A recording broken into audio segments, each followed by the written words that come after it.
बिस्मिल्लाहिर्रहमानिर्रहीम। Electrical properties of solids बच्चों बहुत ही जबरदस्त और इंटरेस्टिंग टॉपिक है आज का। बड़े अच्छे तरीके से आप लोगों ने इसको गौर से समझना है और एंजॉय करना है। बच्चों, electrical properties of the solids में इलेक्ट्रिकल प्रॉपर्टीज ऑफ सॉलिड्स।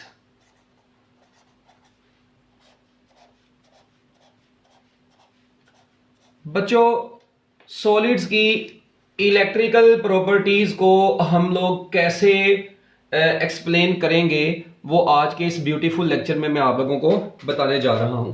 बच्चों, सबसे पहले तो देखें what do you mean by the electrical property of the solid.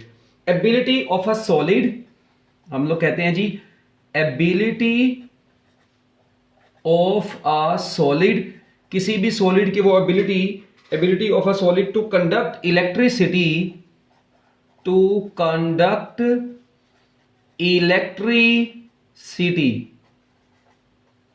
is called electrical property. बच्चों, कोई भी सॉलिड अपने अंदर से कितनी इलेक्ट्रिसिटी को गुजरने की परमिशन देता है, कंडक्ट करने देता है, सॉलिड की उस एबिलिटी को हम लोग क्या बोलते हैं? Electrical property of that solid बोलते हैं। ठीक है, तो अब बच्चों ये जो इलेक्ट्रिकल बिहेवियर था ना डिफरेंट मटेरियल्स का, ठीक है, हमने देखा कि कुछ मटेरियल फिजिक्स में ऐसे थे, इलेक्ट्रिकल प्रॉपर्टीज की बेस के ऊपर हम लोगों ने बच्चों सॉलिड्स को तीन कैटेगरीज में डिवाइड किया, तीन हिस्सों में डिवाइड किया। कुछ हमने देखे बहुत अच्छे कंडक्टर थे, मतलब बहुत अच्छी इलेक्ट्रिसिटी कंडक्ट करते थे। कुछ ऐसे थे जो नॉर्मली बस इलेक्ट्रिसिटी कंडक्ट करते थे, और कुछ ऐसे थे जो बिल्कुल ही इलेक्ट्रिसिटी कंडक्ट नहीं करते थे। तो on the basis of conduction बच्चों सॉलिड्स की हम लोगों ने तीन टाइप्स बनाई। एक को हम लोगों ने नाम दिया बच्चों किसका? कंडक्टर्स का। एक को बच्चों हम लोगों ने नाम दिया किसका? इंसुलेटर्स का। और बच्चों एक को हम लोगों ने नाम दिया किसका? सेमी कंडक्टर्स का। तो ये डिफरेंट सॉलिड्स जो है जी वो हम लोगों ने उसकी टाइप को देखा, कंडक्टर्स, इंसुलेटर्स और सेमी कंडक्टर्स। अब ये जो कंडक्टर्स थे ना बच्चों, ऐसे सॉलिड्स जिनकी कंडक्टिविटी बहुत अच्छी होगी, जाहिर बात है वो कंडक्टर्स कहलाएंगे। तो बच्चों दे हैव गुड कंडक्टिविटी, और इनकी कंडक्टिविटी पता कितनी होती है? ऐसे मेटल्स जिनकी कंडक्टिविटी, यानी ऐसे सॉलिड्स जिनकी कंडक्टिविटी 10⁻⁷ पर ओहम मीटर थी। 10⁻⁷ पर ओहम मीटर, बहुत हाई कंडक्टिविटी है ये, उनको हम लोगों ने कंडक्टर्स का नाम दिया। और बच्चों इसके बाद जिनकी कंडक्टिविटी बहुत ही ज्यादा लो थी, वो 10⁻⁻10 से लेकर 10⁻⁻20 ओहम मीटर इनवर्स, उन सॉलिड्स को हम लोगों ने बच्चों इंसुलेटर्स का नाम दे दिया। और जिनकी कंडक्टिविटी की range 10⁻⁻6 to 10⁻⁻4 ohm metre inverse थी, बच्चों हम लोगों ने उनको किसका नाम दे दिया? सेमी कंडक्टर्स का नाम दे दिया। तो देखें ये बहुत ज्यादा है, ये बहुत लो है और ये मॉडरेट है। तो बच्चों फिर हमने देखा कि जितनी भी मेटल्स हैं अमूमन, वो मेटल्स जो थी वो किस में आती थी बच्चों? कंडक्टर्स में आती थी। उनकी कंडक्टिविटी की रेंज जो थी वो 10⁻⁷ पर ओहम मीटर होती थी। आपको याद है रेजिस्टिविटी होती है ओहम मीटर, कंडक्टिविटी रेजिस्टिविटी का रेसिप्रोकल होती है। ठीक है, तो वहां से ये निकली हुई है। अच्छा, उसके बाद ये जो बच्चों आप लोग कह लें वुड है, ठीक है, इंसुलेटर है, डायमंड है, ये बच्चों इंसुलेटर है। तो जितने भी इंसुलेटर्स हैं उनकी जो कंडक्टिविटी रेंज है वो बहुत ही लो थी, और ये वेरी लो है। और जबकि इसमें आप लोगों को पता है सिलिकॉन आता है और जर्मीनियम, हम दो इसकी क्या नाम है सेमी कंडक्टर्स की बेस्ट एग्जांपल्स पढ़ते हैं। तो बच्चों ये तो बातें वो थी ना जो मतलब आप एमसीक्यूज के हवाले से याद रखेंगे। तो कंडक्टिविटी की बेस के ऊपर हम लोगों ने क्या काम किया? इनकी डिफरेंट सॉलिड्स को डिफरेंट कैटेगरीज में डिवाइड कर दिया। अब एक ना कन्वेंशनल फ्री इलेक्ट्रॉन थ्योरी, वो बोहर ने बनाई हुई थी। वो बोहर का मॉडल था इलेक्ट्रॉन की डिस्ट्रीब्यूशन का, ठीक है। मगर वो कन्वेंशनल फ्री इलेक्ट्रॉन थ्योरी जो थी, ये क्या होती है ये आप लोग इंटरनेट के ऊपर सर्च कर लें अगर किसी ने करनी है, हमें जरूरत नहीं है अभी एफएससी लेवल पर, इसलिए हम लोग इसको करेंगे नहीं। Conventional free electron theory, conventional free electron theory based on Bohr model, based on Bohr's model. बच्चों बोहर ने जो अपना मॉडल एक्सप्लेन किया था उसके ऊपर ये थ्योरी बेस करती थी, मगर ये जो थ्योरी थी ना बच्चों, ये इन 3 टाइप्स ऑफ मटेरियल्स के बिहेवियर को एक्सप्लेन करने में क्या हो गई थी, फेल हो गई थी। ठीक है जी, ये जो ऊपर वाले सेमीकंडक्टर्स, इंसुलेटर्स और कंडक्टर्स है ना, फेल्ड टू एक्सप्लेन, ये बच्चों क्या होगी, failed to explain behaviour of 3 materials. बच्चों ये जो ऊपर दिए गए 3 मटेरियल्स मैंने लिखे हैं, इनके बिहेवियर को एक्सप्लेन करने में कन्वेंशनल फ्री इलेक्ट्रॉन थ्योरी, ठीक है जी, एक फिजिक्स में थी, ये बेचारी क्या हो गई थी जी, फेल हो गई। ओ है क्या हो गई थी बच्चों, ये बेचारी क्या हो गई थी, फेल हो गई थी। ठीक है, अब ये जो बेचारी फेल हो गई, ठीक है, इसकी फेलियर का क्या राज था वो अभी हम लोग तो अभी तक तो नहीं पढ़ेंगे। ठीक है, कि इसकी जो फेलियर था उसका क्या राज था। हाँ, मगर हम लोग बाद में देखेंगे बच्चों, एनर्जी बैंड थ्योरी बनाई गई बाद में, जो कि इसको एक्सप्लेन करती थी, इन तीनों की प्रॉपर्टीज को एक्सप्लेन करने वाली कौन सी थ्योरी आई बाद में, एनर्जी बैंड थ्योरी बच्चों आ गई।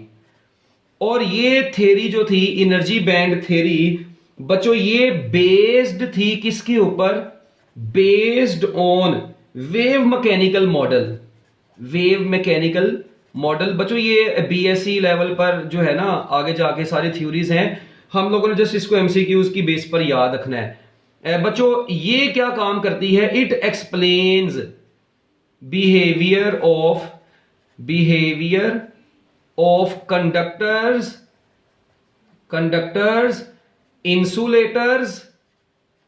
Insulators and semiconductors. बच्चों ये थ्योरी जो थी इनके बिहेवियर्स को एक्सप्लेन करती है। अब ये कैसे करती है, ये है हमारा असल में आज का टॉपिक। ये टॉपिक है एनर्जी बैंड थ्योरी, जो कि हम लोग अब पढ़ने जा रहे हैं। ये वेव मैकेनिकल मॉडल के ऊपर बेस करती थी बच्चों, और ये इन तीनों का बिहेवियर को एक्सप्लेन करती है। ये कैसे करती है, क्यों करती है, क्या इसका सारा फिनोमिना है, ठीक है, ये सारा हम लोग अब देखने जा रहे हैं जी। यहां तक समझ लगी है, हैंड रेज कर दें। हरी अब जल्दी, अभी तक कोई कॉन्सेप्चुअल चीज नहीं आई, ठीक है ना, मैंने अभी तक कोई आपको ऐसी कॉन्सेप्ट वाली चीज बताई है जिसमें कॉन्सेप्ट हो। हरी अब जो बच्चे क्लास में इनएक्टिव बैठे होंगे, ठीक है, मैं उनको इंशाल्लाह मीटिंग से बारी बारी खुद रिमूव करूंगा। ठीक है, ऐसे नहीं होगा कि आप लोग घरों में बैठे हैं ऑनलाइन क्लास के अंदर आराम सुकून से बस सोए रहें। ठीक है, ये काम नहीं मैंने होने देना, मैंने 1 मिनट से पहले उस बच्चे को मीटिंग से रिमूव करना है। ठीक है, जिस भी बच्चे को मैं बुलाऊंगा, अगर वो बच्चा ना बोला उसको मैंने सीधा मीटिंग से निकाल दिया। लो जी, अब अगली बात जरा अब आप लोगों ने बच्चों सुननी है। देखें, सबसे पहले ना एनर्जी बैंड थ्योरी क्या कहती है, वेरी इंपॉर्टेंट कॉन्सेप्ट। और ये फिजिक्स में बच्चों बड़ी जो है ना जबरदस्त किस्म की एनर्जी बैंड थ्योरी है। इसके कॉन्सेप्ट्स बच्चों को क्लियर नहीं होते क्योंकि हमारी किताब में उसने ज्यादा डिटेल में लिखा ही नहीं हुआ। ठीक है, तो मैं कोशिश तो करूंगा आपके थोड़े बहुत कॉन्सेप्ट्स को क्लियर करने की, ठीक है, कि क्लियर आप लोगों के गलती से हो ही जाए। देखें, ये बच्चों एनर्जी बैंड थ्योरी क्या कहती थी। आप लोगों को पता है किसी भी एक आइसोलेटेड एटम के, बच्चों किसी भी एक, अब मैं आप लोगों को कहता हूं जी, ये देखें मेरे पास ना एक आइसोलेटेड एटम है, ये बेचारा तन्हा एक एटम यहां पर मेरे पास है। अच्छा, अब आपको पता है किसी भी एटम में सेंटर में न्यूक्लियस होता है, और बच्चों बाद में शेल्स होते हैं, यहां पर शेल्स के अंदर इलेक्ट्रॉन्स होते हैं। अच्छा, इस वक्त इस इलेक्ट्रॉन को जो फोर्स लग रही है बच्चों, जाहिर बात है वो न्यूक्लियस इसको नीचे को फोर्स लगा रहा है, मगर आपको पता है कि जो ओवरऑल फोर्स होती है वो सेंट्रीपिटल फोर्स जो होती है इलेक्ट्रॉन को न्यूक्लियस में सर्कल में घुमाए रखती है। That is not our topic. अच्छा, इस वक्त बच्चों आप लोग देखें, ये जरूरी नहीं है कि ये इसी, आपको पता है यहां पर डिफरेंट किस्म के शेल्स होते हैं, ऑर्बिट्स होते हैं। अच्छा, अब ये इलेक्ट्रॉन बच्चों किसी भी ऑर्बिट में रह सकता है, हर ऑर्बिट की अपनी एनर्जी होती है। इसका मतलब इलेक्ट्रॉन किसी भी पर्टिकुलर एनर्जी वाले ऑर्बिट में रह सकता है। अगर आपको याद हो, वो आप लोगों ने पढ़ा था बचपन में केमिस्ट्री में कि किसी भी आइसोलेटेड एटम की n एनर्जी लेवल्स होते हैं। तो अगर बच्चों मैं इसी के एनर्जी लेवल्स को इस तरह से शो कर दूं, देखें यहां पर मैं एनर्जी शो करता हूं, ये इसका पहला एनर्जी लेवल, ये इसका दूसरा एनर्जी लेवल, ये तीसरा एनर्जी लेवल, ये चौथा एनर्जी लेवल। बच्चों डिफरेंट एनर्जी लेवल्स में ये हो सकता है 1 2 3 4 एंड सो ऑन। इसके डिफरेंट एनर्जी लेवल्स हैं, डिस्क्रीट एनर्जी लेवल्स हैं। और बच्चों ये कौन से एनर्जी लेवल्स हैं? ये डिस्क्रीट एनर्जी लेवल्स हैं, इसके डिस्टिंक्ट एनर्जी लेवल्स हैं। मतलब वाजिया हर एक अलग अलग। इलेक्ट्रॉन को रहने की परमिशन इसमें है, या वो इसमें है, या वो इसमें, या वो इसमें, इनमें से किसी में भी ये इलेक्ट्रॉन ठहर सकता है। हाँ, वो ये जो दरमियान में वैल्यूज आएंगी उनके अंदर ये नहीं ठहर सकता, ये इसके रहने की जगह नहीं है। इलेक्ट्रॉन के रहने की जगह या 1 है, या 2 है, या 3 या 4, इस तरह ये एनर्जी स्टेट्स हैं। ठीक है, ये अब जो बातें होने लगी बड़ी काम की हैं, जरा गौर से सुन लेना आप लोग। इसका मतलब आप लोगों को याद होगा कि पहले ऑर्बिट में इलेक्ट्रॉन की वो एनर्जी निकाली थी ना आपने बोहर मॉडल के जरिए से, वो -13.6 इलेक्ट्रॉन वोल्ट आई थी। ये फिजिक्स मैंने लिखी है, वैसे समझाने के लिए बता रहा हूं। -13.6 आई थी, फिर वो n स्क्वायर था, E node over n square. दूसरे के लिए फिर वो 13.6 को आप लोगों ने 2 के स्क्वायर से डिवाइड करवाया, तो ये एनर्जी स्टेट्स बच्चों आपके पास आती थी। तो कहता है जी कि एक आइसोलेटेड एटम जो होता है ना बच्चों, उसका जो इलेक्ट्रॉन है, ठीक है, वो डिफरेंट एनर्जी लेवल्स में हो सकता है, और वो एनर्जी लेवल्स जो है वो क्या है बच्चों? डिस्टिंक्ट हैं। ठीक है, मगर आप लोग मुझे ये बताइए, तो एक आइसोलेटेड एटम था बच्चों। अगर आपके पास 2 एटम्स हो, कितने एटम्स हो? 2 एटम्स हो। अब सुनते जाना, बड़ी इंटरेस्टिंग चीज है ये एनर्जी बैंड थ्योरी, बहुत कमाल की चीज है। अगर 2 एटम्स हो यार, ये देखो, ये 2 एटम्स हैं, ये पॉजिटिव है, ये इलेक्ट्रॉन है। अच्छा, इसी तरह इसके पास बच्चों एक और, अब ये आ गया पॉजिटिव, और ये इलेक्ट्रॉन आ गया इसका। अब मुझे ये बताओ बच्चों, आप लोग देखें, अब 2 एटम्स मैंने कंबाइन कर दिए। अब मुझे बताओ, ये इलेक्ट्रॉन इसके इलेक्ट्रॉन को रिपेल करेगा? ऑब्वियस ही बात है, रिपेल करेगा। अच्छा, मजे की बात, इसका न्यूक्लियस चर्सी इसको अट्रैक्ट करेगा। अब इसका न्यूक्लियस अपने आप को भी अट्रैक्ट करेगा। आप लोग देखें, यहां पे घपला सा मच गया एक। इसका मतलब है कि आइसोलेटेड एटम के n एनर्जी लेवल्स थे, 1 2 3 4 5 4। ये कहां तक जा रहा था बच्चों? ये जा रहा था एंड सो ऑन n तक, ये n एनर्जी लेवल्स थे उसके। मगर बच्चों जैसे ही आप लोगों ने 2 एटम्स लेके आए, तो अब एक ही इलेक्ट्रॉन सेम स्पिन के साथ एक ही ऑर्बिट में कभी भी नहीं ठहरता। तो बच्चों एक बात जरा सुनिएगा, यहां पर क्या होगा, यहां पर क्या होगा, यही एनर्जी लेवल्स जो है ना, अब ये एनर्जी लेवल्स बच्चों, जो एक एनर्जी लेवल था वही अब 2 लेवल्स में कन्वर्ट हो गया। ये इसको बोलते हैं सब लेवल, ऐसे। और बच्चों ये कहां तक चलता जा रहा है? n तक चलता जा रहा है, ऐसे। ये देखें, ये पहला, ये दूसरा, ये तीसरा, ये चौथा। यानी अगर 2 एटम्स आप लोग करीब ले आए हैं, तो अब वही एनर्जी स्टेट 2 हिस्सों में डिवाइड हो गई है। बच्चों अगर 3 होते तो वही, अब देखें, क्योंकि ये इलेक्ट्रॉन्स का स्पिन, ठीक है, आपको पता है इलेक्ट्रॉन्स जो होते हैं इनका स्पिन होता है। अब आप लोगों ने यहां पर ये चीज जरा बड़े गौर से सुननी है जो मैं बोलने लगा हूं। अब ये ना पाउली एक्सक्लूजन, ठीक है जी, प्रिंसिपल है, पाउली एक्सक्लूजन प्रिंसिपल है बच्चों एक। उसके मुताबिक हम लोग कहते हैं कि अगर 2 एटम्स करीब आएंगे, तो बच्चों हर एक एटम का एनर्जी लेवल 2 लेवल्स में अब कन्वर्ट हो जाएगा। वही जो 1 था वो 2 बन गया, 2 वाला भी 2 बन गया, 3 वाला भी 3 बन गया, मतलब सारे वो 2 में कन्वर्ट हो गए। अगर ये 3 एटम्स होते तो यहां पे 1 2 3 इसकी स्टेट्स बन जानी थी। तो बच्चों इस तरीके से इनकी एनर्जी, इस तरह अगर n एटम्स कंबाइन कर दिए जाए, अब किसी सॉलिड को बनाना होता है, सॉलिड में अब आपको पता है, जारी बात है, किसी सॉलिड के क्रिस्टल में एक एटम थोड़ी होता है, आइसोलेटेड एटम तो एग्जिस्ट ही नहीं करता, हम तो बस कंसीडर करते हैं इसको। इसका मतलब आपको पता है, कोई भी क्रिस्टल ले लें आप लोग, सिलिकॉन का क्रिस्टल ले लें, सोडियम का क्रिस्टल ले लें, भाई उसमें तो n एटम्स होते हैं। तो बच्चों इसी तरह के जब n एटम्स आपस में कंबाइन होते हैं ना, n एटम्स बच्चों इस तरह क्या होते हैं, जब आपस में कंबाइन होते हैं, तो वही सारे के सारे बच्चों जो टोटल एनर्जी लेवल्स होते हैं ना, वो सारे के सारे सब लेवल्स में डिवाइड हो जाते हैं। ये देखें, ये n एनर्जी लेवल, इसके भी बनेंगे सब लेवल्स, इसके भी सब लेवल बन गए, एंड वाले के भी सब लेवल बन गए। इस तरह से बच्चों इनके सब लेवल्स बन जाते हैं। इनके क्या बन जाते हैं? ऐसे सब लेवल्स बन जाते हैं। ठीक है, अब आप लोगों ने यहां पर जरा बड़े गौर से देखना, यानी ये 1 था, ये 2 था, ये n था। तो अब बच्चों वही जो एनर्जी लेवल थे वो सारे के सारे n सब लेवल्स में कन्वर्ट हो गए हैं। इनको बोलते हैं परमिसिबल एनर्जी स्टेट्स, जिनमें इलेक्ट्रॉन रह सकते हैं। ये परमिसिबल एनर्जी स्टेट्स कहलाती हैं। अब मैं आपको कुछ बुक की लाइनें पहले सुनाता हूं, फिर मैं आप लोगों को अगली बात बताता हूं। बच्चों देखें, अगर आप लोग अपनी टेक्स्ट बुक के ऊपर गौर करें ना, उसने पहले पैराग्राफ में क्लियरली लिखा है कि electrons of an isolated atom are bound to the nucleus. एक आइसोलेटेड एटम के इलेक्ट्रॉन्स होते हैं वो न्यूक्लियस से बाउंड होते हैं and they have only distinct energy levels, और डिस्क्रीट या डिस्टिंक्ट एनर्जी लेवल्स रखते हैं। या इसमें रह सकता है इलेक्ट्रॉन, या इसमें रह सकता है, या इसमें रहने का उसको परमिशन है, या इसमें रहने की परमिशन है। ओके, कहते हैं however when a large number of atoms say n atoms are brought close to one another, एक दूसरे के बहुत करीब लेके आ जाते हैं बच्चों, these energy levels of the isolated atoms, बच्चों अब सारों के isolated atom के एनर्जी लेवल split into सब लेवल्स, ये सारे के सारे सब लेवल्स में कन्वर्ट हो जाते हैं। ये एक था, ये सब लेवल्स में कन्वर्ट हो गया, दूसरा वाला भी सब लेवल्स में कन्वर्ट हो गया, तीसरा वाला भी सब लेवल्स में कन्वर्ट हो गया, इसका एंड वाला भी सब लेवल्स में कन्वर्ट हो गया। कहते हैं इसके बाद these permissible energy states are discrete and but so closely spaced. तो बच्चों ये जो डिस्क्रीट, ये जो बनी है ना परमिसिबल एनर्जी स्टेट्स, कहता है ये बहुत करीब करीब है, डिस्क्रीट है, अलग अलग जरूर होते हैं, मतलब ये अलग अलग होते हैं, ये घपला नहीं मिला हुआ, अलग अलग होते हैं, डिस्क्रीट होते हैं, मगर क्लोज होते हैं, एक दूसरे के बहुत क्लोज होते हैं। और ये इनके क्लोज होने की वजह से ये हम कहते हैं ये किस्म का कंटिन्यूस एनर्जी बैंड बनाते हैं, होते कंटिन्यूस नहीं है, कंटिन्यूस एनर्जी बैंड बना देते हैं ये, ठीक है, मतलब बहुत करीब करीब ये बनते हैं, ये जो सब लेवल्स बनते हैं बहुत करीब करीब बनते हैं, ये डिस्क्रीट होते हैं और क्लोजली स्पेस्ड होते हैं एक दूसरे के साथ, ठीक है जी। और बच्चों याद रखना है, अब जो अगली बात मैं आपको बताने लगा हूं, हर दो परमिसिबल एनर्जी बैंड्स के दरमियान में, देखें ये एक परमिसिबल एनर्जी बैंड है पूरा, ये पूरा एक बैंड बन गया है, इस तरह ये भी पूरा एक बैंड है, हर दो परमिसिबल एनर्जी बैंड्स के दरमियान में बच्चों एक ऐसा रेंज है,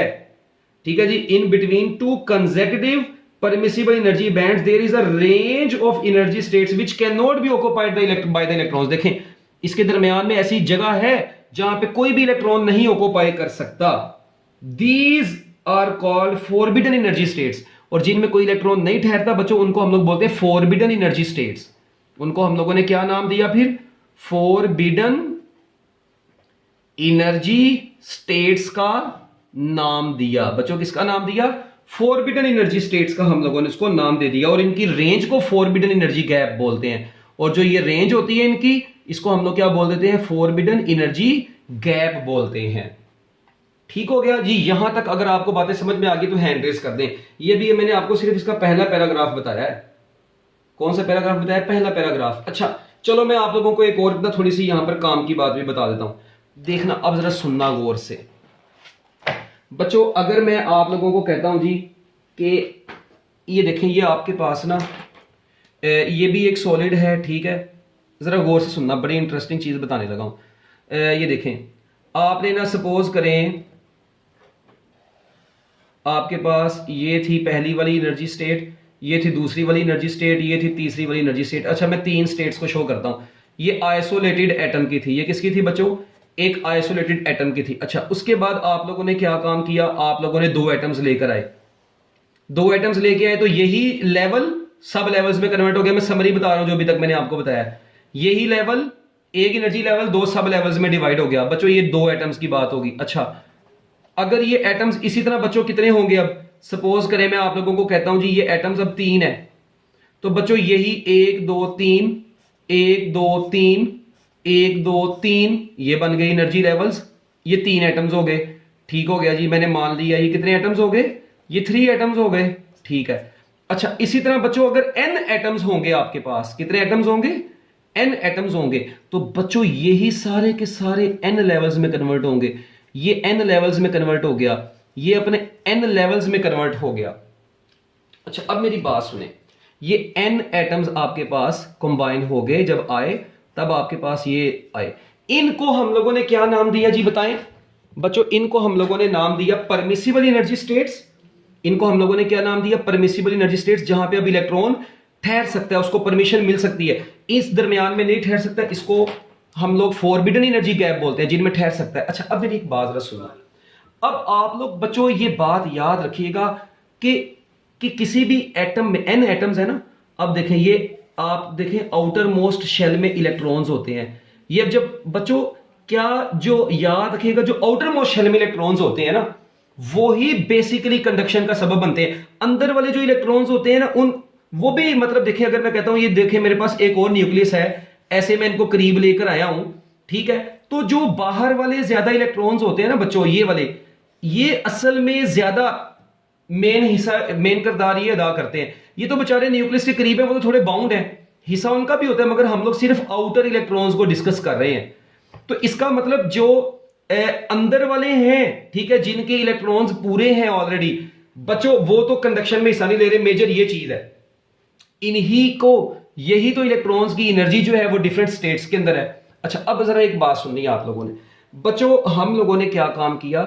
अब मुझे ये बताएं कि ये जो सबसे ऊपर वाला बैंड होता है ना बच्चों, सबसे ऊपर वाला बैंड, ठीक है, इसको हम लोग नाम देते हैं, जो सबसे ऊपर बच जाता है सबसे पहले नंबर पे ऊपर, उसको हम लोग नाम देते हैं कंडक्शन बैंड का बच्चों। उसके बाद जो नीचे वाला, उसके कंडक्शन बैंड के नीचे या वैलेंस बैंड के ऊपर, कह सकते हैं कंडक्शन बैंड के नीचे जो होता है वो कौन सा बैंड होता है बच्चों? वैलेंस बैंड, ठीक है। अब ये देखें, और ये बच्चे कहते हैं फिर सर जी ओ भाई इसके नीचे पता नहीं कितने हैं, वो सारे के सारे कोर बैंड्स कहलाते हैं, या उनको इनर बैंड का नाम देते हैं हम लोग। क्या नाम देते हैं? इनर बैंड, या उनको कोर बैंड्स बोला जाता है। वो कोर बैंड्स, क्योंकि इनर बैंड ये वाले, ये इनर बैंड इनकी वजह से आया हुआ जो अंदर करीब है न्यूक्लियस के, वो तो इसका मतलब कंडक्शन में हिस्सा नहीं लेते। तो बच्चों ये क्योंकि कंडक्शन में हिस्सा नहीं लेते, इसीलिए हम लोग इनको डिस्कस नहीं करेंगे। हम लोग सिर्फ और सिर्फ वैलेंस बैंड और कंडक्शन बैंड को डिस्कस करने जा रहे हैं, जो सबसे टॉप पर बैंड है, ठीक है, जिसमें इलेक्ट्रॉन। अच्छा, अब ये कंडक्शन बैंड, अब ये कंडक्शन बैंड बच्चों ऐसा है जो इलेक्ट्रॉन्स जिसमें हो भी सकते हैं, ठीक है, ये एम्प्टी भी हो सकता है, पार्शियली फिल्ड भी हो सकता है, मगर ये कभी कंप्लीटली फिल्ड नहीं हो सकता। मगर ये बच्चों कभी एम्प्टी नहीं होगा। ये कंप्लीटली फिल्ड भी हो सकता है, पार्शियली फिल्ड भी हो सकता है, मगर कभी एम्प्टी नहीं होगा। तो और बच्चों हर, ये देखें, वैलेंस बैंड और कंडक्शन बैंड के दरमियान में जो बैंड होता है ना बच्चों, उसे हम लोग बोलते हैं फॉरबिडन बैंड, जिसमें कोई इलेक्ट्रॉन नहीं होता। हम लोगों का ताल्लुक सिर्फ और सिर्फ इनसे है, बस हम लोग उससे नीचे वालों को डिस्कस नहीं कर रहे अभी, ये हमारा टॉपिक नहीं है अभी डिस्कस करने वाला। जी, यहां तक कॉन्सेप्ट क्लियर हुआ? ये बैंड्स का थोड़ा बहुत आइडिया पता चला? जी बच्चों जल्दी जल्दी जरा शाबाश मिनट लगाएं, हरी अप। ओके जी, गुड। बच्चों अब जरा मेरी आप लोगों ने ना बड़ी गौर से बात सुननी है। ये अब आप लोग एक बात जरा यहां पर सुने। मैंने आपको बताया जो कंडक्शन बैंड है, ठीक है, और वैलेंस बैंड, इनकी प्रॉपर्टीज मैं आपको बता दूं बच्चों। कहा जाता है conduction band can not be completely filled. बच्चों ये कभी भी कंप्लीटली फिल्ड नहीं हो सकता। It may be partially filled. बच्चों ये तो या तो क्या होगा? पार्शियली फिल्ड होगा, ठीक है, या ये क्या हो सकता है? May be empty. या बच्चों ये क्या हो सकता है? एम्प्टी हो सकता है, मगर ये कंप्लीटली फिल्ड कभी भी नहीं होता। जबकि valence band may be completely filled. बच्चों ये कंप्लीटली फिल्ड भी हो सकता है। कैसे हो सकता है वो भी हम लोग देखेंगे एग्जांपल के जरिए से। ये बच्चों कंप्लीटली फिल्ड हो सकता है, ठीक है। अच्छा, उसके बाद मे बी पार्शियली फिल्ड। बच्चों ये पार्शियली फिल्ड भी हो सकता है। ये क्या हो सकता है बच्चों? पार्शियली फिल्ड भी हो सकता है। और इसके अलावा कैन नॉट बी एम्प्टी। ये कभी एम्प्टी नहीं हो सकता बच्चों, ये कभी एम्प्टी नहीं हो सकता। जी बच्चों, तो ये वैलेंस बैंड बच्चों क्या होता है? May be completely filled, may be partially field, but can not B empty. जबकि बच्चों conduction band can not be completely filled, partially filled हो सकता है और एम्प्टी भी हो सकता है। बच्चों अब इन दो प्रॉपर्टीज को ना हम लोगों ने जरा देखना है अपने लेक्चर के अंदर बड़े गौर से और अच्छे तरीके से। बच्चों देखें, मैं आप लोगों को यहां पर ना आप लोगों के सामने 3 के डायग्राम्स बनाता हूं, जरा आप लोगों ने गौर से देखना है। बच्चों देखें, आप लोग देखें, एक डायग्राम मैं बना रहा हूं जिसमें ना ये देखें जरा, बड़ी ही इंटरेस्टिंग चीज है। यहां पर आप लोग ये देखें, ये एनर्जी है बच्चों, ठीक है। इधर अब आप लोग देखें जी, सपोज करते हैं यहां पर कहीं पर बना था हमारे पास एक कंडक्शन बैंड। ये देखें यहां पर है जी कंडक्शन बैंड, ठीक है। ये पूरे का पूरा, ये सारे का सारा क्या था? ये कंडक्शन बैंड है आपके पास, ठीक है। अच्छा, ये कंडक्शन बैंड है इतना, ठीक है, ये बना हुआ है। और बच्चों यहां पर आपके पास एक है जी ये वाला बैंड। ये देखें जरा, ये वाला, यहां से ये है आपके पास बच्चों कौन सा बैंड? Valence band. अब आप लोग देखें, आपके पास बच्चों दो तरह के बैंड आए यहां पर, एक कंडक्शन बैंड था, एक वैलेंस बैंड था, और आप लोग देखें इनके दरमियान में ना, इनके दरमियान में एक ऐसा रीजन आ रहा है जहां पर ये ओवरलैप हो गए हुए। ये देखें इनकी ओवरलैपिंग शो हुई है यहां पे चर्सी ऐसे। इसका मतलब ये हुआ कि यहां पर ये था आपका कौन सा बैंड, ये है बच्चों कंडक्शन अपना वैलेंस बैंड, और ये बच्चों आपका कौन सा बैंड है, कंडक्शन बैंड है। अच्छा, अब आप लोग मुझे बताएं वैलेंस बैंड बच्चों यहां पर वैलेंस बैंड और कंडक्शन बैंड आपस में मर्ज हुए हुए हैं एक दूसरे में। इसका मतलब यहां पर तो पहली बात तो ये वैलेंस बैंड के इलेक्ट्रॉन इजीली कंडक्शन में जा सकते हैं, कंडक्शन मतलब इजीली कंडक्ट कर सकते हैं। इसका मतलब ना तो ये कंप्लीटली फिल्ड होगा ना ये कंप्लीटली फिल्ड होगा यहां पर। इसका मतलब यहां पर वैलेंस बैंड क्या है, valence band is partially field, एक बात। अच्छा, कंडक्शन बैंड भी क्या होगा बच्चों, कंडक्शन बैंड भी मजे की बात यहां पर क्या है, वो भी बेचारा पार्शियली फिल्ड है। अच्छा, मगर आप लोग एक चीज पे गौर करें, और forbidden band, forbidden energy gap बच्चों है ही नहीं है, नो फॉरबिडन एनर्जी गैप। तो बच्चों ऐसे टाइप ऑफ सॉलिड जिनमें वैलेंस बैंड और कंडक्शन बैंड दोनों पार्शियली फिल्ड हो, no band is completely filled, no band is completely filled. बच्चों इनमें से कोई भी बैंड कंप्लीटली फिल्ड नहीं है। तो बच्चों अगर कोई भी बैंड कंप्लीटली फिल्ड नहीं होगा तो बच्चों हम लोग ऐसे सॉलिड को फिर क्या नाम देते हैं, हम लोग ऐसे सॉलिड्स को बोलते हैं कंडक्टर्स। बच्चों क्या बोलते हैं, कंडक्टर्स बोलते हैं ऐसे सॉलिड्स जिनमें वैलेंस बैंड और कंडक्शन बैंड क्या होते हैं बच्चों, पार्शियली फिल्ड होते हैं, कोई भी कंप्लीटली फिल्ड नहीं है। तो बच्चों और फॉरबिडन बैंड नहीं है, ऐसे सॉलिड्स को हम लोग कंडक्टर्स बोलते हैं। अच्छा, जबकि ऐसे सॉलिड्स बच्चों, ऐसे सॉलिड्स जिनमें वैलेंस बैंड और कंडक्शन बैंड, ये देखें ये बेचारे यहां पर कौन सा बैंड है जी, सपोज करें यहां तक है आपके पास कंडक्शन बैंड, और यहां पे है बच्चों आपके पास कौन सा बैंड, वैलेंस बैंड। अब देखें ये आपके पास बच्चों वैलेंस बैंड है, और ये आपके पास बच्चों सपोज करें कौन सा बैंड है, कंडक्शन बैंड है। अब आप लोग मुझे बताएं यहां पर फॉरबिडन गैप बहुत ज्यादा है, फॉरबिडन गैप वेरी लार्ज।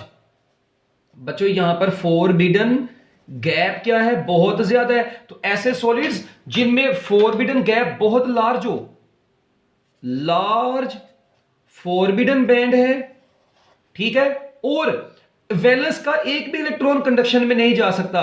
इसका मतलब एम्प्टी कौन है, कंडक्शन बैंड, और कंप्लीटली फिल्ड कौन है बच्चों, कंप्लीटली फिल्ड इस वक्त इनमें बच्चों कौन है, सिर्फ valence band. Valence band completely filled है, no band is partially filled. बच्चों ऐसे सॉलिड्स को हम लोगों ने बाद में किसका नाम दे दिया, इंसुलेटर्स का नाम दे दिया। बच्चों ऐसे सॉलिड्स जिनमें फॉरबिडन गैप बहुत ज्यादा है, फॉरबिडन गैप बहुत ज्यादा है, कंडक्शन और वैलेंस बैंड के अंदर इलेक्ट्रॉन्स जो है कंडक्शन में है ही नहीं है, और वैलेंस बैंड क्या है, वो कंप्लीटली फिल्ड है। बच्चों ऐसे सॉलिड्स को हम लोग किसका नाम देते हैं, फिर इंसुलेटर्स का नाम देते हैं। फिर आते हैं उसके बाद सेमी कंडक्टर्स, उसके बाद बच्चों कौन आता है जी, सेमी कंडक्टर्स। अच्छा, अब सेमी कंडक्टर्स में क्या होता है बच्चों, सेमी कंडक्टर्स में कुछ इस तरह से हुआ, जो वैलेंस बैंड और कंडक्शन बैंड हैं ये एक दूसरे के करीब करीब ही थे। ये देखें ये एक दूसरे से ना बहुत दूर है ना बहुत करीब है, ठीक है जी, ये एक दूसरे से ना बहुत दूर है ना बहुत करीब है, ऐसे बस नॉर्मल है, इनके दरमियान में गैप नॉर्मल है। ये कंडक्शन बैंड, ये कौन सा बैंड बच्चों, वैलेंस बैंड, और नॉर्मल फॉरबिडन बैंड है, इसमें नैरो फॉरबिडन बैंड है, नैरो फॉरबिडन गैप या फॉरबिडन बैंड है। तो बच्चों आप लोग देखें इसका मतलब ऐसे सॉलिड जिनमें नैरो फॉरबिडन बैंड होता है और उसकी जो एनर्जी होती है वो ऑलमोस्ट 1 इलेक्ट्रॉन वोल्ट के करीब एनर्जी गैप होता है ये, ठीक है। तो वेरी लो एनर्जी गैप रखने वाले इन सेमीकंडक्टर्स सॉलिड्स को हमने किसका नाम दिया बच्चों, सेमीकंडक्टर्स का नाम दे दिया, ठीक है। अब आप लोगों ने ना बच्चों यहां पर और जो बड़ी इंटरेस्टिंग चीज एक देखनी है वो क्या है, आप देखें ये जब देखा ना इनको हमने रूम टेम्परेचर पर, किस पर देखा, एट रूम टेम्परेचर। बच्चों हमने देखा कि ये जो रूम टेम्परेचर के ऊपर जो है ना, ये रूम टेम्परेचर के ऊपर जो है ना, प्योर इंसुलेटर्स हैं। ये रूम टेम्परेचर पर बच्चों क्या है, इंसुलेटर है। ये क्या काम करते हैं जी, रूम टेम्परेचर पर ये इंसुलेटर्स हैं, सॉरी रूम टेम्परेचर कह रहा हूँ यार, एट रूम टेम्परेचर पर ये 25 डिग्री सेल्सियस आप कह लें तकरीबन बच्चों, वहां पर ये कंडक्टर्स बन जाते हैं, सॉरी ये क्या बन जाते हैं वहां पर, रूम टेम्परेचर पर ये क्या है, कंडक्टर्स हैं। और बच्चों वैलेंस बैंड के इलेक्ट्रॉन्स कंडक्शन बैंड में चले जाते हैं, तो ये दोनों क्या हो जाते हैं, आर पार्शली फिल्ड। बच्चों ये दोनों क्या हो जाते हैं बच्चों, पार्शली फिल्ड हो जाते हैं। मगर 0 केल्विन के ऊपर अगर आप लोग देखें, एट एब्सोल्यूट जीरो केल्विन के ऊपर बच्चों क्या होता है, 0 केल्विन के ऊपर ये इंसुलेटर्स बन जाते हैं, इंसुलेटर्स बन जाते हैं, कंडक्शन बैंड एम्प्टी हो जाता है, कोई इलेक्ट्रॉन वैलेंस का कंडक्शन में नहीं जा सकता। और वैलेंस बैंड क्या होता है, ये कंप्लीटली फिल्ड होता है। वैलेंस बैंड बच्चों क्या होता है, कंप्लीटली फिल्ड होता है, कंडक्शन बैंड एम्प्टी होता है। तो बच्चों 0, ये ओके नहीं है और चर्सी लोगों, ये 0 केल्विन, तो 0 केल्विन के ऊपर एक भी वैलेंस बैंड का इलेक्ट्रॉन कंडक्शन में नहीं जाता। मगर रूम टेम्परेचर के ऊपर आपने थोड़ा सा टेम्परेचर बढ़ाया तो कंडक्शन स्टार्ट हो जाती है, तो इलेक्ट्रॉन चले जाते हैं वैलेंस से कंडक्शन में, इसलिए इनको बोलते हैं कि रूम टेम्परेचर के ऊपर ये कंडक्टर्स हैं और 0 केल्विन के ऊपर ये क्या होते हैं, इंसुलेटर्स होते हैं। तो बच्चों ये आप लोगों के पास छोटी सी बातें आ गई, यही चीजें देखें आप लोग, देखें कि कंडक्शन बैंड यहां पर पार्शली फिल्ड है, यहां पर एम्प्टी है और पार्शली, और मैंने आपको बताया था कि कंडक्शन बैंड पार्शली फिल्ड हो सकता है, एम्प्टी हो सकता है, मगर कंप्लीटली फिल्ड नहीं हो सकता। देखें कहीं पर भी कंप्लीटली फिल्ड नहीं है। इसी तरह वैलेंस बैंड पार्शली फिल्ड हो सकता है, वैलेंस बैंड कंप्लीटली फिल्ड हो सकता है, मगर कभी एम्प्टी नहीं हो सकता। आप देखें कहीं पर भी एम्प्टी नहीं है। तो ये उनकी प्रॉपर्टीज हैं आप लोगों के पास, जो कि ये कंडक्शन बैंड वैलेंस बैंड की आप लोगों के सामने आई हैं। इनको आप लोगों ने बच्चों अच्छे तरीके से अपने माइंड में रख लेना है। यही आप लोगों का छोटा सा एक एनर्जी बैंड थ्योरी का टॉपिक था। तो इसमें कोई मुश्किल चीज भी नहीं थी, बहुत आसान सी ये चीजें हैं, बस आप लोगों ने इनको अच्छे तरीके से यहाँ पर ना जहन में रखना है। मैं आपको ना इसकी एक बड़ी बेस्ट एग्जांपल देता हूँ एक और, जाओ क्या याद करोगे तुम लोग। अगर आप लोग थोड़ा सा गौर से देखें, ये टॉपिक आपका बुक के मुताबिक खत्म हो चुका है बच्चों। हाँ, अब आपको पता है कि कंडक्टर्स में क्या होता है, कंडक्टर्स में टेम्परेचर के बढ़ाने से क्या होता है बताएं। कंडक्टर्स में टेम्परेचर बढ़ाएंगे तो इनकी कंडक्टेंस बढ़ती जाएगी, ज्यादा इलेक्ट्रॉन वैलेंस से कंडक्शन में जाएंगे, मगर इनकी रेजिस्टेंस बच्चों उतनी क्या होती है, कम होती है। ये आपको पता है टेम्परेचर के बढ़ाने से कंडक्टर्स, सॉरी टेम्परेचर के बढ़ाने से, हाँ ठीक है, टेम्परेचर के बढ़ाने से इनकी रेजिस्टेंस क्या होती है, कंडक्टर्स की बढ़ती है।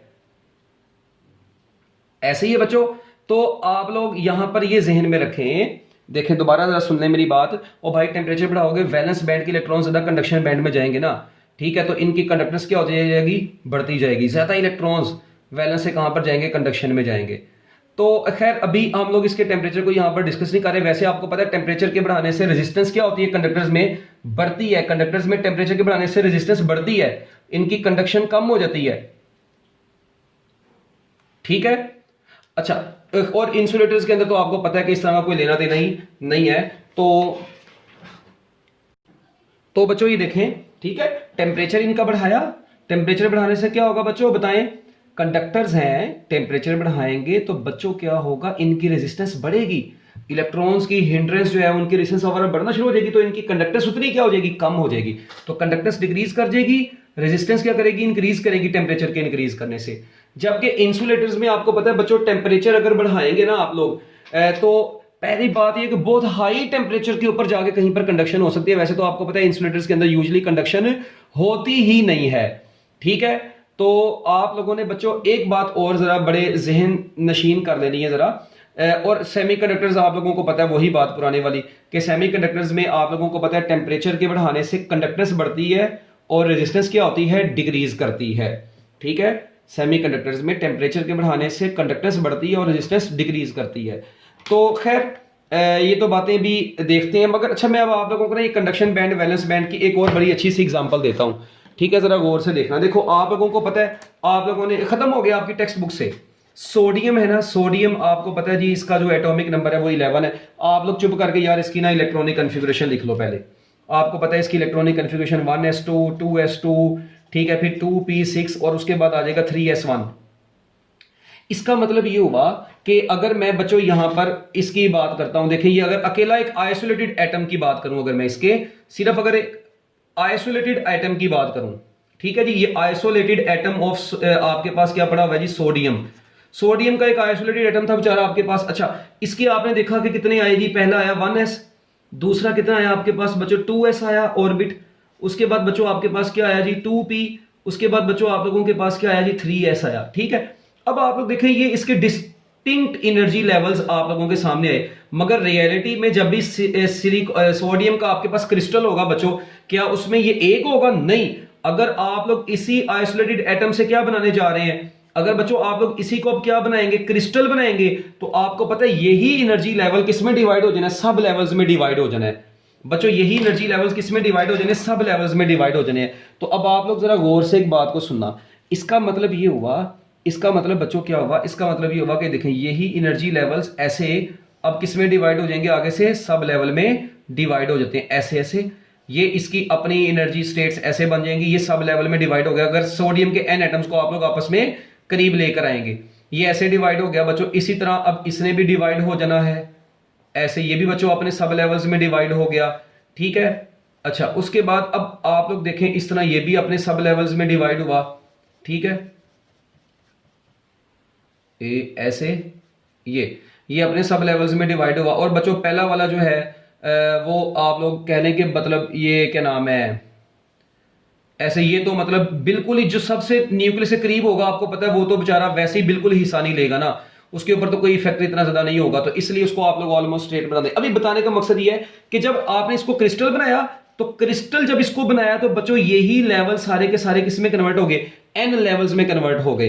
अब आप लोग देखें ये एस पूरा नहीं है, अगर आप लोग यहां पर थोड़ा सा गौर करें और एक और चीज पे गौर करें, जैसे जैसे आप लोग न्यूक्लियस की तरफ आते जा रहे हैं, जो इनके बैंड्स हैं उनकी विड्थ क्या करती जा रही है बच्चों, डिक्रीज करती जा रही है। क्यों? और ये वाली बिल्कुल बिल्कुल बहुत कम क्यों है? क्योंकि जो इनर इलेक्ट्रॉन्स होते हैं बच्चों वो अपने नेबरिंग एटम से अनअफेक्टेड रहते हैं, जो आउटर वाले होते हैं वो ज्यादा अफेक्ट होते हैं, इसलिए उनकी एनर्जी रेंज जो है ना वो हम लोग डिस्कस करते हैं। अच्छा अब मुझे आप लोग एक बात बताओ कि यार क्या यहां पर जरा सुनना गौर से, क्या यहां पर ये 3s पूरा है, एस में तो 2 इलेक्ट्रॉन होते हैं ना बच्चों, इसका मतलब अगर मैं इसको थोड़ा सा ऐसे बनाना चाहूं ना, ये ऐसे, तो इसके अंदर भी अगर आप लोग थोड़ा सा गौर करें ना कि इसके अंदर भी ये देखें ये ऐसे बन गया, ये इसकी विड्थ थोड़ी कम हो गई। ठीक है, अच्छा इसकी विड्थ थोड़ी सी और कम हो गई बैंड की। ठीक है ये नंबर ऑफ बैंड्स मतलब लाइंस उतनी होती हैं, बस बड़ी करीब करीब हो जाती हैं ये, और ये ऐसे। ठीक है, ए ऐसे, ये देखें अब जरा, अगर बच्चों अब आप लोग थोड़ा सा गौर करें ये क्रिस्टल के अंदर, ये देखें यहां पर सारे के सारे बच्चों आपको पता है इलेक्ट्रॉन इतने इतने हिस्से में हर जगह पर कहीं ना कहीं रह सकता है। इसमें ये भी कंप्लीटली फिल्ड है तकरीबन, ये भी बच्चों कंप्लीटली फिल्ड है, इसका मतलब ये तो तीनों कंप्लीटली फिल्ड आ गए। अब यहां पर ये आप देखें ये एस में एक इलेक्ट्रॉन है, इसका मतलब ये भी कंप्लीटली फिल्ड नहीं है, इसके अंदर सिर्फ इतने हिस्से में यहां पर बच्चों क्या है, ये कौन सा बैंड कहलाएगा, ये कहलाएगा वैलेंस बैंड। और इसके ऊपर देखें, अब इसके ऊपर जो बच गया होगा इसका मतलब वहां पे इलेक्ट्रॉन अभी जा सकता है, हम लोग उसको नाम देते हैं बेसिकली इसका कंडक्शन बैंड का। तो बच्चों ये जो नीचे वाले बैंड है इनको हम लोग कोर बैंड्स बोलते हैं, और ये कंप्लीटली फिल्ड होते हैं हमेशा, they are always completely filled. बच्चों ये ऑलवेज क्या होते हैं, कंप्लीटली फिल्ड होते हैं। ठीक हो गया, इनसे हमारा कोई लेना देना नहीं है। तो लो जी बच्चों ये आप लोगों के पास एक छोटा सा आ गया है। तो ये देखें वैलेंस बैंड, कंडक्शन बैंड। ठीक है, अब इनमें तो फॉरबिडन बैंड नहीं है ना, तो अगर होगा भी तो आपको पता है अगर कंडक्टर्स हैं तो उनमें बहुत कम होगा, वही सारी पुरानी वाली बातें। तो खैर ये पेपर में आप लोगों ने लिखनी, जस्ट आपको समझाने के लिए मैंने ना इसका एक बेसिक सा कॉन्सेप्ट बताया है। ठीक है, तो लो जी बच्चों ये आप लोगों के पास एनर्जी बैंड थ्योरी का एक बेसिक कॉन्सेप्ट आ गया है। तो मैं उम्मीद करता हूं कि आपको एनर्जी बैंड थ्योरी की बातें समझ आ गई होंगी। अल्लाह हाफिज।